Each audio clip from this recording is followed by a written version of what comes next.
गिरिया सुंदरी जय हसी दया निधि बसंती सोनमणि गोपी जय गाई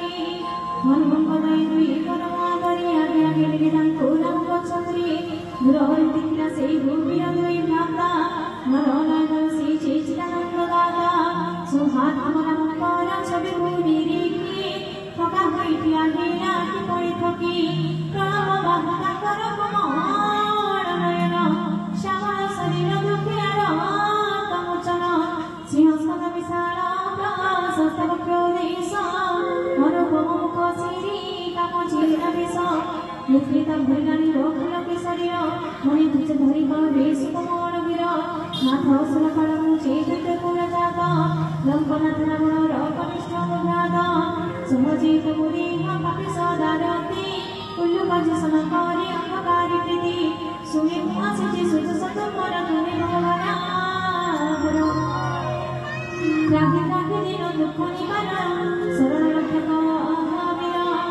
इति कवि गंगावंत करि प्रभुपादि देखि प्रभु भागिनी अनंत कवि दिन मान सुनीता प्रभु मना तोषा मुदिता कुलगाई माते भुज पास अनुज सहित तक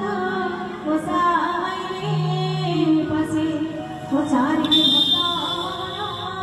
हर मृदुहासी कहल काकति सब कुशल ततम पुष्पानि रहि सचिरु निबिन पुंगव घोर दिन राति निवास तुम्हर भूमि मति किने तुम्ही कर सास्तिर मुद जानि तुम्हर जे स्वभाव विकर अनिति नलुरि तुम्ही नीति संजापार घर परिवास पक्षी भुलाई संसारी तहु दुष्ट संग दुख प्रगम विचारी कोई विषण प्रभु तम पद देखि कुशल सबु तम सुदाय देखि सुख पुर भवि कामते सपजी जिजाय सुना दिव कामते जिराम चरण सरुचि घर हितापी स्नेह सिंचाई कुशल नागि जीवन जानी विचार सर सपनारे सुधा विश्राम न पाए पथ भ्रांतम धमनेर मुझ्याग्रह चक्र भगवान की जय हो।